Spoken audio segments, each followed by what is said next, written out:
¿Qué tal? ¿Cómo están? Bienvenidos y bienvenidas a la Semana del Patrimonio que organiza el Instituto Cultural Nuestra América y la Caldera Chamánica Productos Culturales. Queremos darles la bienvenida a cada uno de ustedes, quienes nos acompañan en estos instantes en redes sociales, como de igual manera a quienes nos acompañan esta noche en el panel.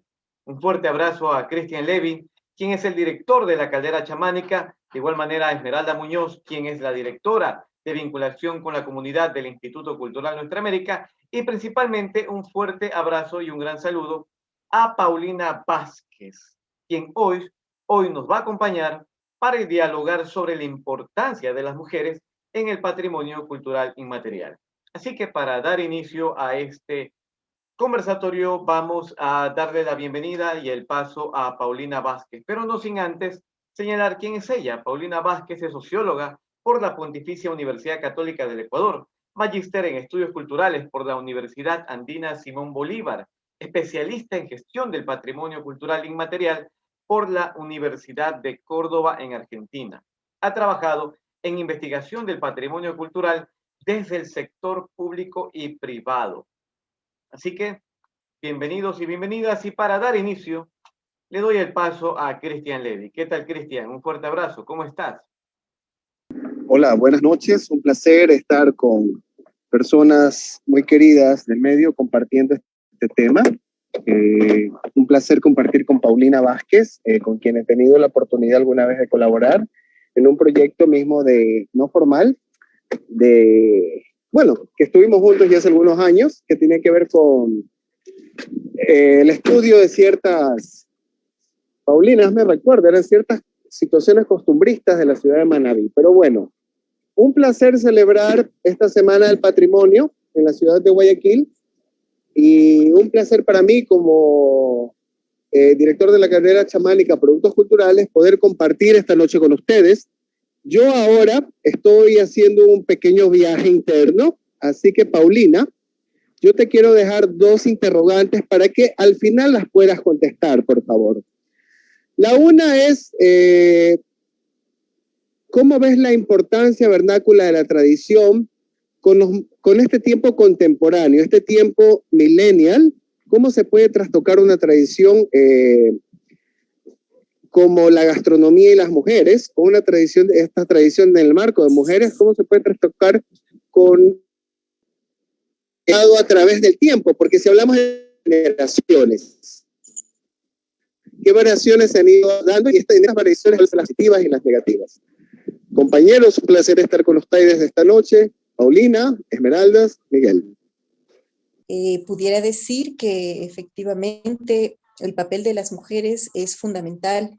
El involucramiento cada vez más de investigadoras, de gestoras, de lideresas comunitarias en estos procesos es absolutamente importante, ya que sí, se refiere mucho a la pregunta que nos hacía Cristian, y es decir, cómo se han ido transformando las dinámicas. Cuando hablamos de patrimonio cultural, siempre nos imaginamos que son temas del pasado, entonces que es algo que ya antiguo, algo que probablemente ni siquiera podemos comprender de manera clara. Sin embargo, el patrimonio inmaterial es algo completamente vivo, está vivo en cada uno de nosotros y tiene distintas dimensiones, distintas expresiones. Y es importante que las mujeres vayan involucrándose en todas las dimensiones del patrimonio, tanto en los registros, en los inventarios, en las investigaciones, para que pueda haber una participación desde la mirada y la visión de las mujeres que pueda contribuir a que el patrimonio cultural inmaterial dentro de este ámbito se puedan visibilizar muchas de las prácticas o de los patrimonios que aún no han sido visibilizados. Eso como una parte introductoria.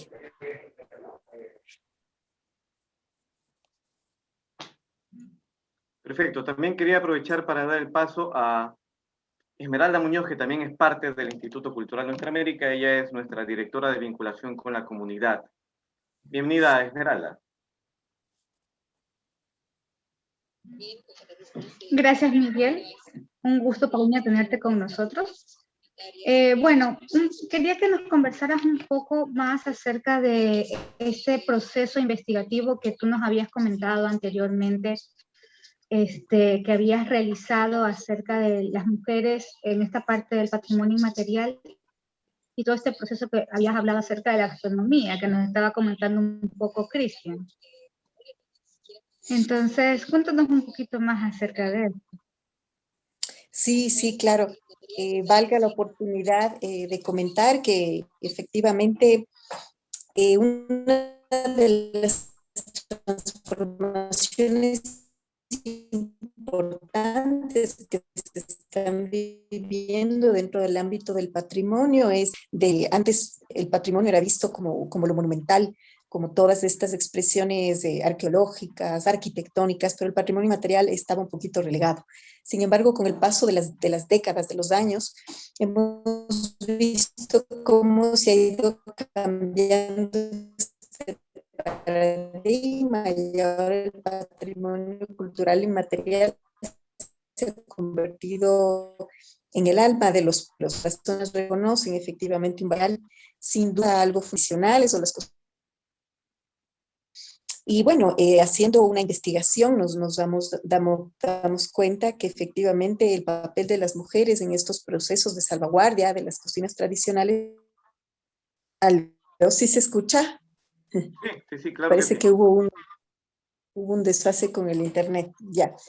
Entonces, bueno, decía que es importante la visión de las mujeres en estos procesos de salvaguardia de, por ejemplo, de las cocinas tradicionales. Tanto en los procesos de preparación de los alimentos, de las recetas, es decir, de la transmisión de conocimientos, pero también de las prácticas, es decir, cómo preparar las recetas, cuáles son los ingredientes apropiados, cuáles son las formas y los tiempos en los que se consumen estos alimentos. Y yendo un poquito más allá, también cómo estas prácticas gastronómicas no solamente se reducen al ámbito de la cocina, sino que también están ligadas al ámbito del campo, de la chacra, de saber qué hoja sirve para qué preparación, qué se utiliza de la planta, qué es lo mejor para condimentar ciertas recetas, pero también es interesante que como en estos procesos de las cocinas tradicionales vemos como también la alimentación está ligada a la salud.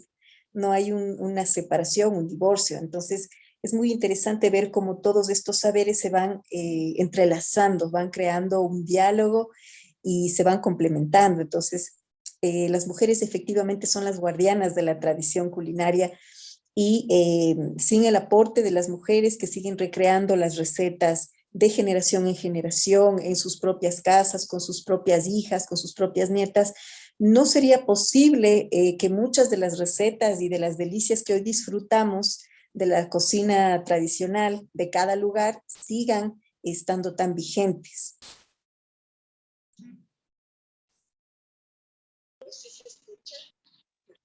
Claro, en algún momento has mencionado justo la parte que la cocina también tiene que ver mucho con la parte de salud.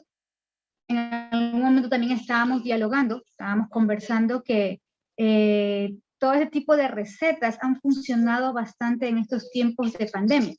Se han reconocido mucho estos saberes ancestrales con las plantas. ¿Podrías conversarnos un poquito más acerca de esto?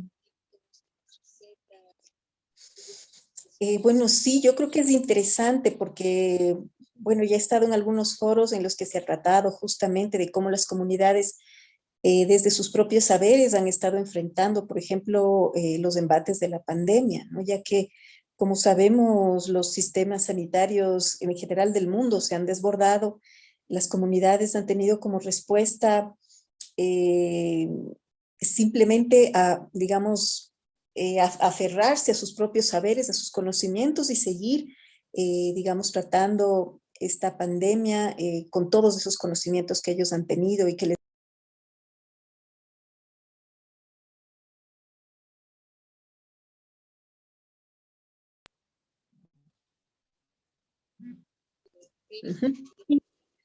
Alrededor de todo esto, se están haciendo diferentes estudios. ¿Cuáles han sido principalmente las recetas que han comenzado a trabajar en estos tiempos de COVID? ¿Se ha comenzado a hacer algún tipo de debate mucho más profundo acerca de esto localmente?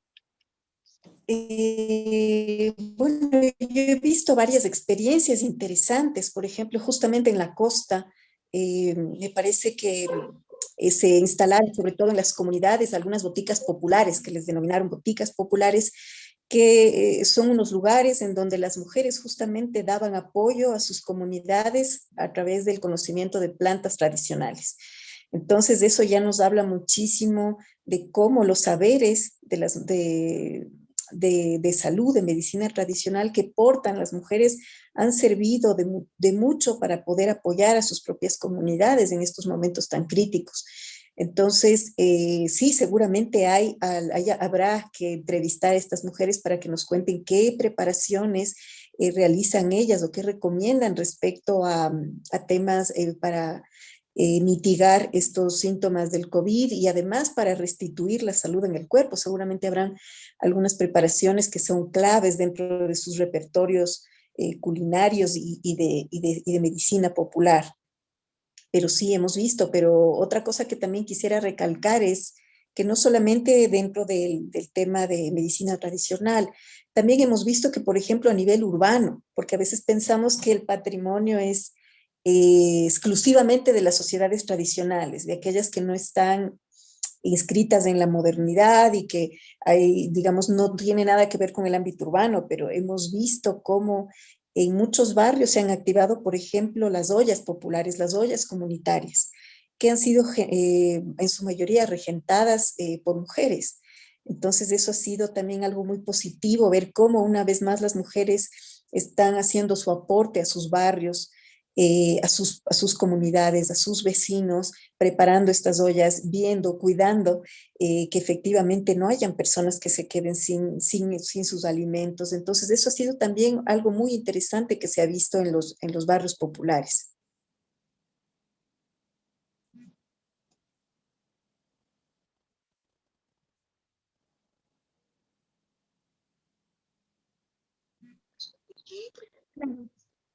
Esto es algo que se ha visto no solamente aquí, en Perú se veía bastante lo de las ollas comunitarias. Yo sí podía ver que hasta en las noticias lo mencionaban, pero lo mencionaban bastante en sectores extremadamente populares porque la necesidad hacía que se organicen de esta forma para poder cuidarse.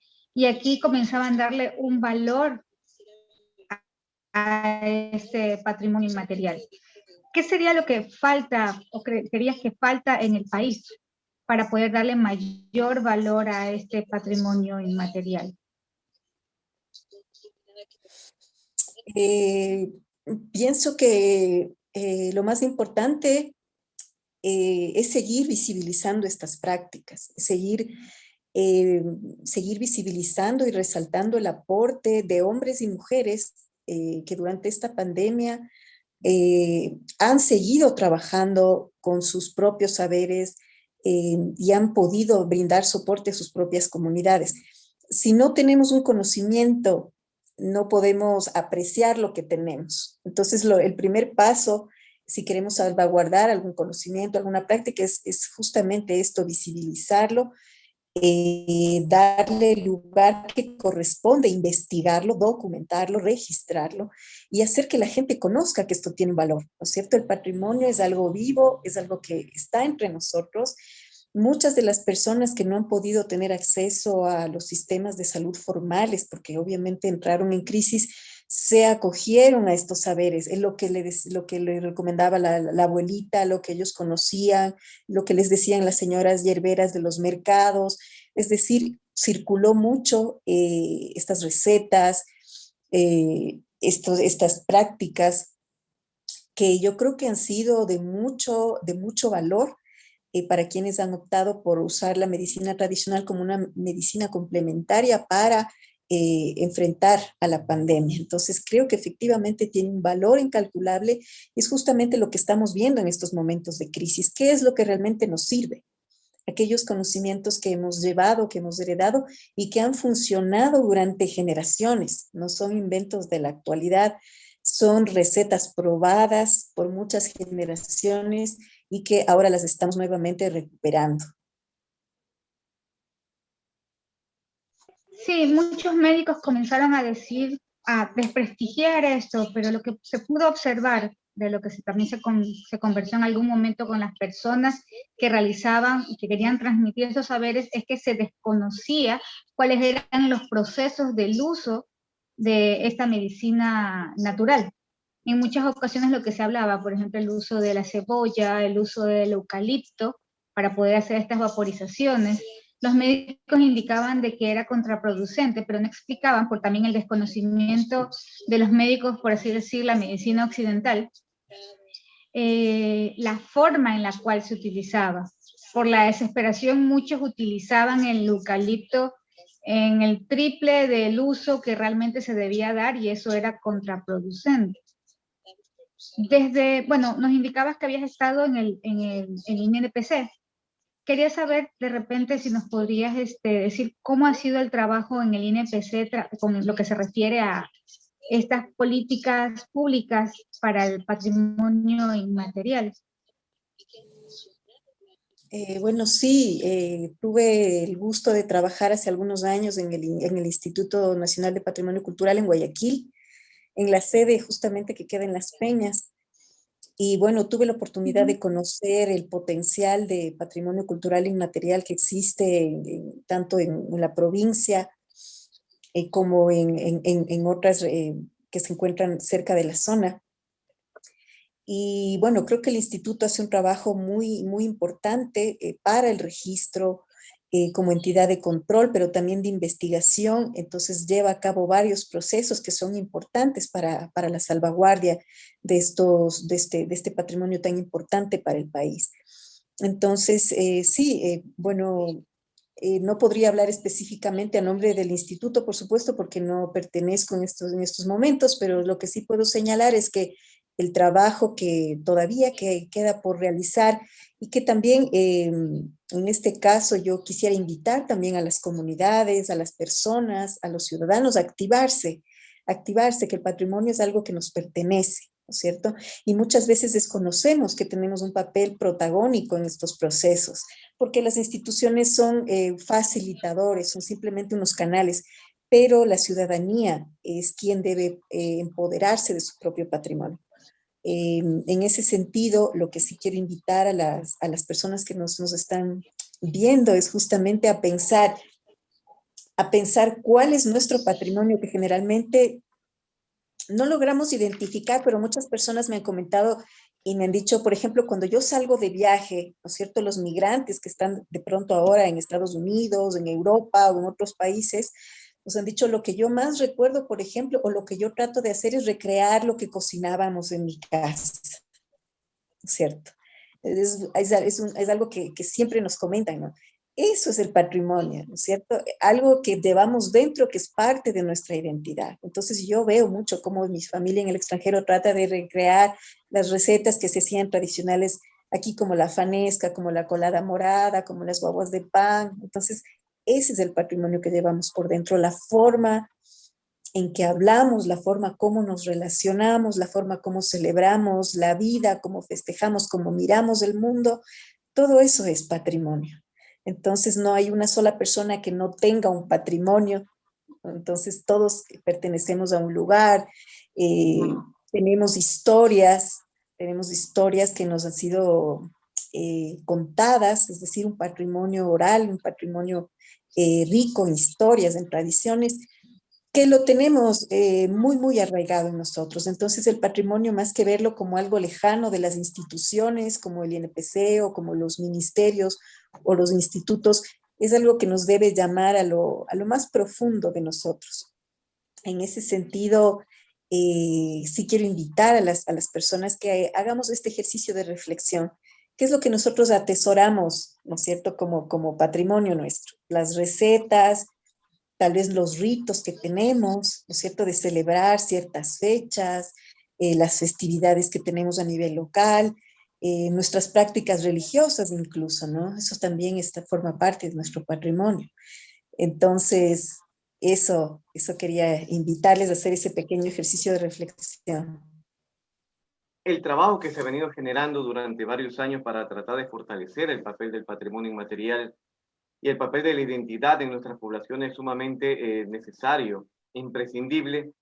La pandemia de la COVID-19 generó también un trastoque en el entorno de las políticas públicas culturales, principalmente en los procesos que puedan ayudar a generar mecanismos de salvaguardia para el patrimonio inmaterial.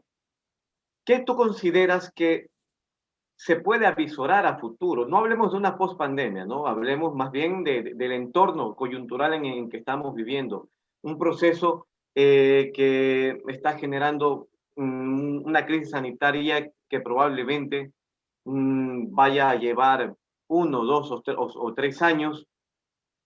¿Qué se avisora desde el campo de las políticas públicas para tratar de ir fortaleciendo los mecanismos de participación, de socialización que se puede implementar desde la institucionalidad para fortalecer y revalorar la identidad y el patrimonio, principalmente no desde los sectores urbanos de las ciudades, sino también desde otros entornos, como son los cantones, las juntas parroquiales, aquellos sectores que de alguna u otra manera las políticas públicas en cuanto a patrimonio, en cuanto a otros tipos de características, no son tan visibles. ¿Qué posibilidades tú crees que nos enfrentamos en esta coyuntura actual y qué posibilidades crees que se pueda avecinar a futuro como mecanismo de mantener esa salvaguardia desde la institucionalidad?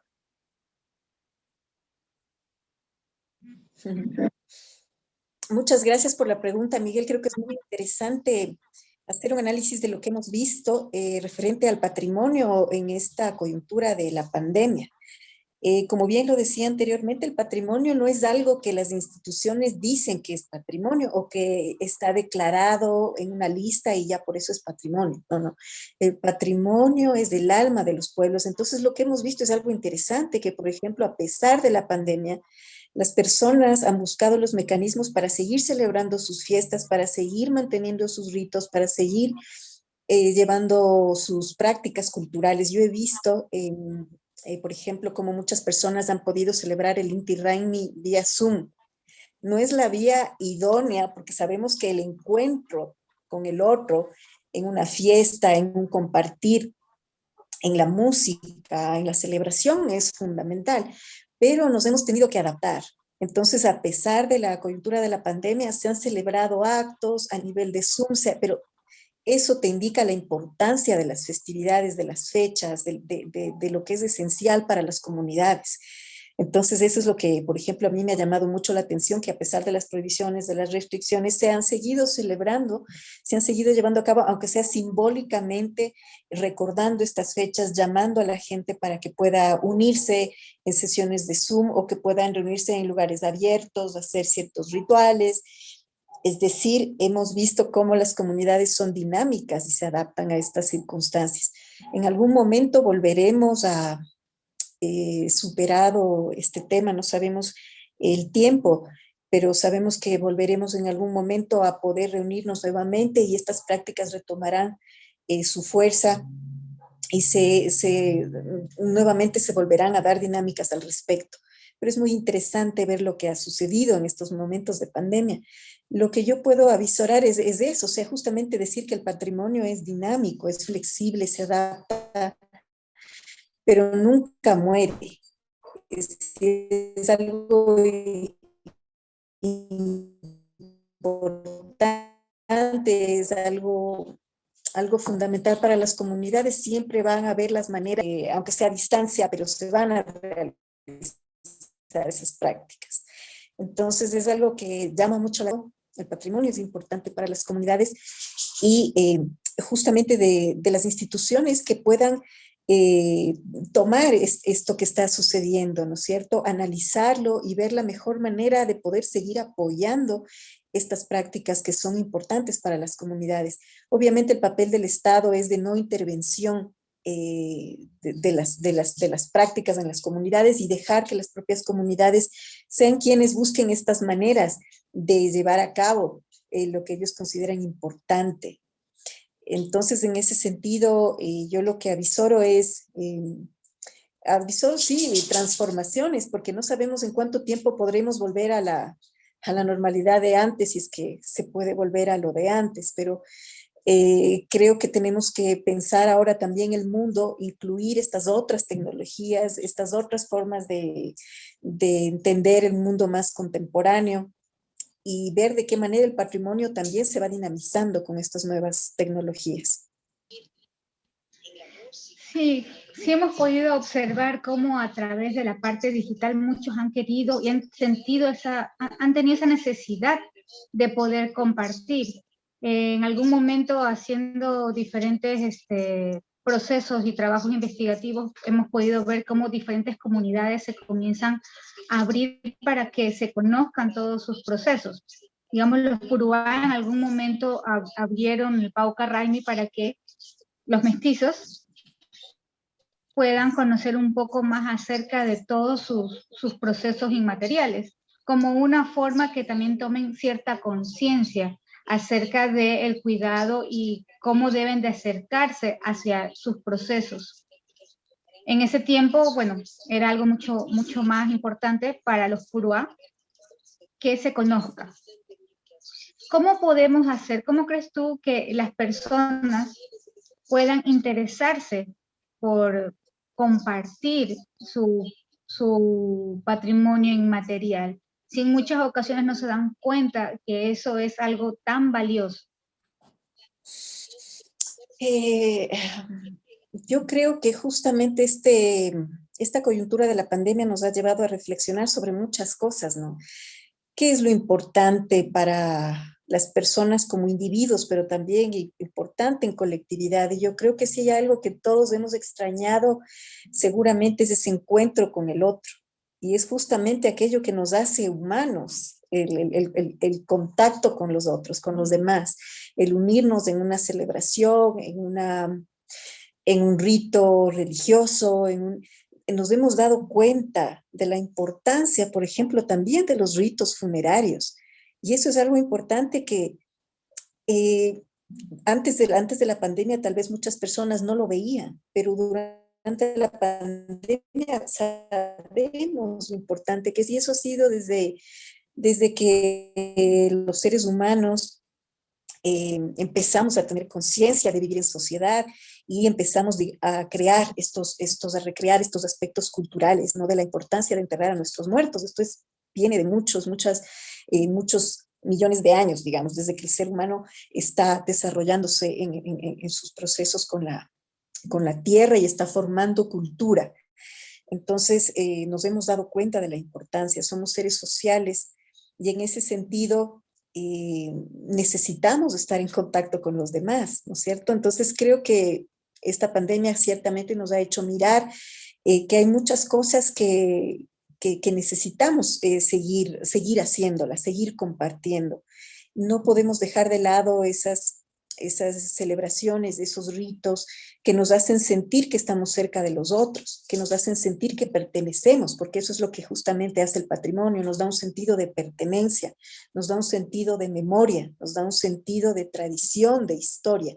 Entonces, en ese sentido, creo que es muy importante ir planteándonos estos aspectos y pues ir señalando la importancia de que el patrimonio sigue estando vivo. El patrimonio es de aquello que nos da identidad, nos llena de muchos sentidos, no solamente reales, sino también simbólicos. Entonces creo que por ese lado las personas y las sociedades, las comunidades van a seguir recreando sus patrimonios, aquellos que son relevantes, ¿no? Podríamos entonces decir que la pandemia ha, en cierta forma, visibilizado también la necesidad de que esto se comience a compartir. Sí, por supuesto. Yo creo que nos ha revelado cosas fundamentales, es decir, que la importancia de una soberanía alimentaria, del acceso también a una soberanía en salud, que creo que entender que la salud es una dimensión que no empieza y acaba en las instituciones públicas de salud o en las instituciones privadas, en un hospital, en un centro de salud. La salud es el entendimiento de una vida en armonía. Entonces yo creo que las comunidades lo tienen bastante claro, ¿no? cómo entender la salud de una manera mucho más amplia, más integral. Creo que ese es el patrimonio que ahora hemos estado identificando que es importante, que también está relacionado con el tipo de forma de vida que tenemos, cómo nos alimentamos, cómo nos relacionamos con los demás, y creo que también nos obliga a mirar mecanismos de cómo ser más solidarios, por ejemplo, cómo compartir a través de estas ollas populares, de estas boticas populares, cómo ser solidarios con los demás, cómo entender que la salud no se agota en los medicamentos, no se agota en los hospitales. Son partes fundamentales, por supuesto, y salvan vidas, pero también la salud tiene otras dimensiones que es importante incorporar, que muchas veces nos hemos olvidado. Sí, a la larga, la pandemia nos ha traído ese factor importante. Justo desde Facebook tenemos diferentes saludos.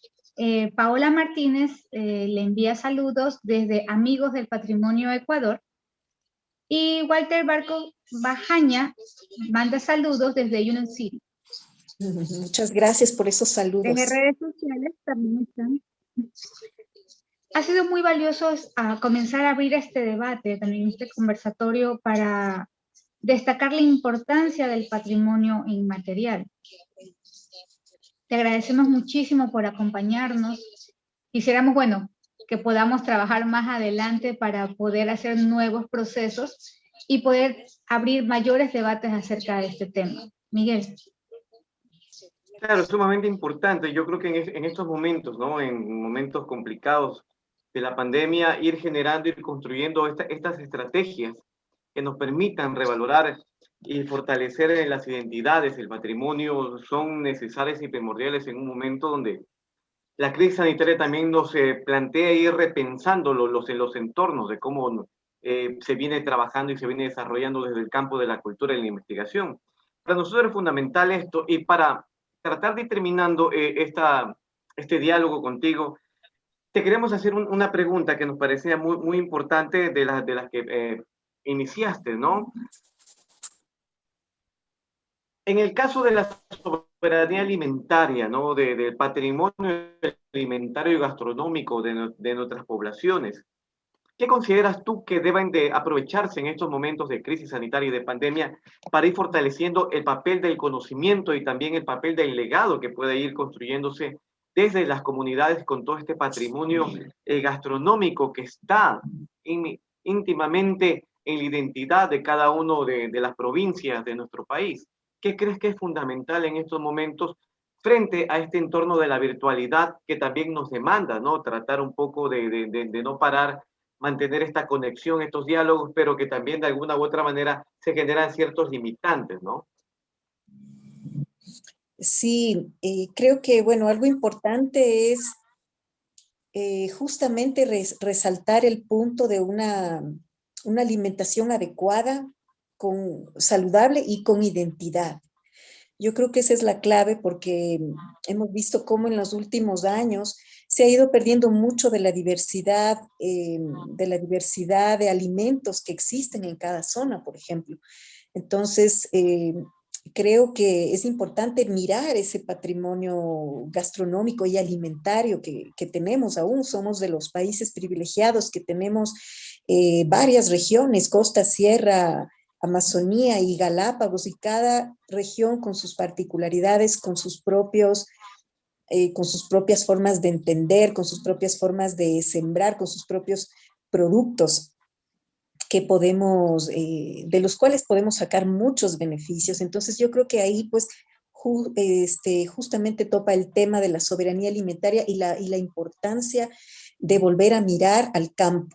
Creo que ese también ha sido una de las lecciones importantes de la pandemia, volver nuestra mirada al campo y revalorizar la labor de los hombres y mujeres campesinos y campesinas que trabajan a diario arduamente para poder alimentar a las ciudades. Eso es fantástico.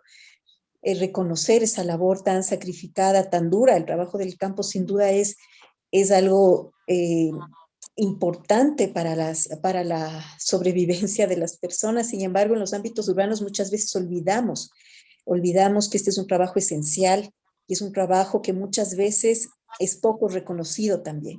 Entonces, poner el énfasis de volver nuestra mirada al campo, es decir, ¿qué podemos hacer? Algo muy interesante que también he visto que ha surgido a nivel urbano también es la necesidad de tener nuestros pequeños huertos. De aprender nuevamente a sembrar un aguacate, de poder tener mi huertito de hierbas medicinales, de poder sembrar cosas en espacios pequeños. Eso también ha sido una gran lección de la pandemia, es decir, cómo sí es importante mantener una soberanía alimentaria. La alimentación tampoco se agota, así como la salud no se agota en los hospitales, la alimentación no se agota en los centros comerciales, en estas grandes cadenas alimenticias. Es decir, no, la alimentación tiene mucho que ver con otras dimensiones también. Cómo nosotros hemos perdido esos conocimientos y cómo ahora la pandemia nos ha demostrado que es importante tener un huertito de ciertas plantas que nos pueden ayudar a mejorar nuestra salud. ¿Por qué no poder sembrar en estos espacios pequeños, aunque sea a nivel urbano, aquellos alimentos de ciclo corto, aquellos productos que nos pueden servir también? Entonces creo que esa también ha sido otra de las lecciones importantes que nos hace mirar al campo y nos hace mirar también nuestras formas y nuestras prácticas desde una mirada también un poco más crítica y más proactiva. ¿No es cierto? ¿Qué estamos haciendo nosotros para mejorar nuestro entorno? Si la relación, una relación, digamos, distorsionada de relacionarse del hombre con la naturaleza ha provocado la pandemia, ¿de qué manera podemos nosotros relacionarnos de una mejor manera? ¿Cómo estamos nosotros trabajando, por ejemplo, con la organización de los desechos en nuestros hogares, por ejemplo? ¿Seguimos manteniendo las mismas prácticas? No hay planeta que aguante esta actividad inconsciente del ser humano. Es necesario poner el foco en las cosas importantes, la salud, la alimentación, la forma de relacionarnos. Entonces creo que sí, en este sentido entra también el patrimonio cultural, ¿no es cierto?, para decirnos y mostrarnos estas otras dimensiones que hemos olvidado. Claro que sí, totalmente de acuerdo, Paulina. Y bueno, queremos agradecerte por habernos acompañado esta noche a este diálogo. Para nosotros es muy importante poder discutir estos temas, ¿no?